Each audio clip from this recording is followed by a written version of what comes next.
na naman tayo. Eh, tingnan nyo naman, naanod na lahat yung lupa niya. O, tingnan nyo, putik-putik na. Linisin natin kay naaanod na yung ano niya. Magdagdag tayo ng kahit kaunting sustansya lang ba.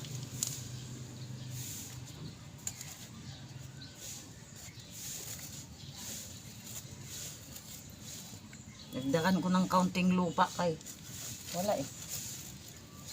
Naanod na.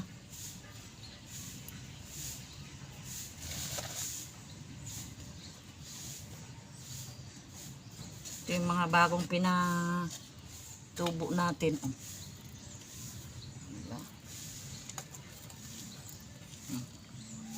Ang mga to.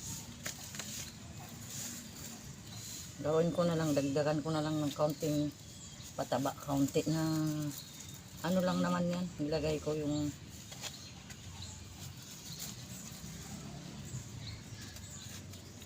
aso naaanod na yung tubig niya eh, sa ulan. Yung ko lang kasi ito nilalagay sa sulok. Kasi nga itong ganito ko na nakunti na lang ito ay nung nakita ko na buhay, kinuha ko yung iba, putol-putol, tinabi ko. Ayan, napadami-dami natin. Ito, tingnan nyo, ang dami na sa isang ganito. Kailangan na natin din magbawas sana. Kaso paulan naman ng paulan dito. Panay naman ang ulan. Alam nyo naman ang kumarin nyo pag ulan ng ulan, ayaw ako maghawak-hawak.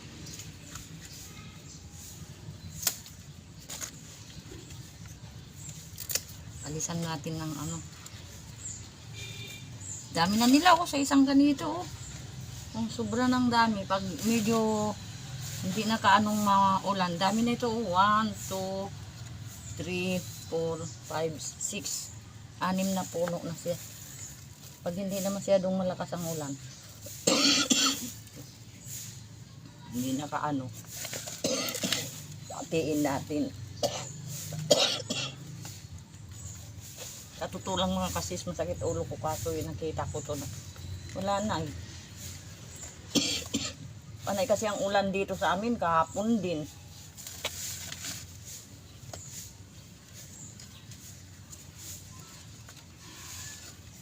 Anod doon, anod dito ng ulan. Dami pa natin sana to eh. Tingnan nyo ito Parang kinakain ng uod. Iba naman yung dahon niya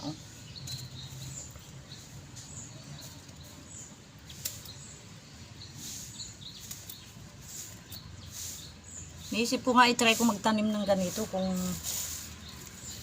mabubuhay ba yung dahon lang. Ano-ano nang naiisip ko sa mga tanim ko ba. Hindi. Eksperimento ba ang lola nyo? Yung kumari nyo kung ano na naiisip. Hindi experiment.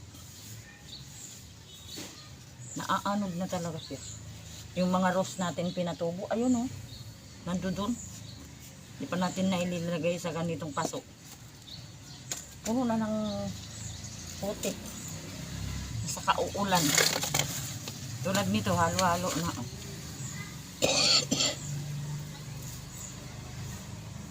Ito nga, mataas na dapat ito naputol na mayroon pa siyang, ito na pala may saringit na siya. Ito, ang daming tumubo ng ganito Itong tumubo na tong dahon na to. Ang bangon yan. Ang bangon yan ng pagbumulaklak. Napaka.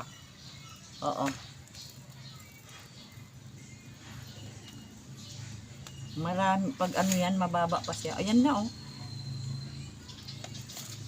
Yung nga kaliit-liit niya yan Kikita nyo yan, kaliit-liit niya.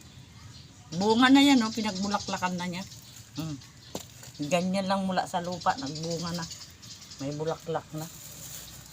Ang bango niya talaga pag ayan sa may pinto ko.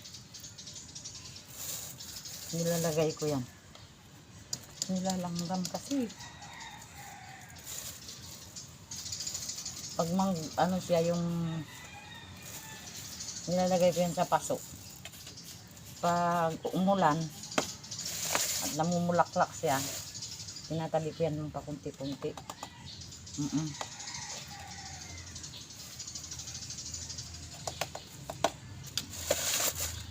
Tatabi natin yan ng pakunti-kunti. Madami pa tayong ayusin, mga kasis na tanim. Tulad nito, oh.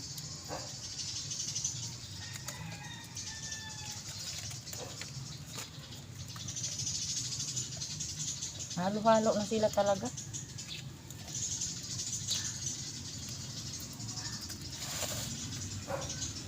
Mayroon pa dyan, oh. Tapos yung mga binaliktad ng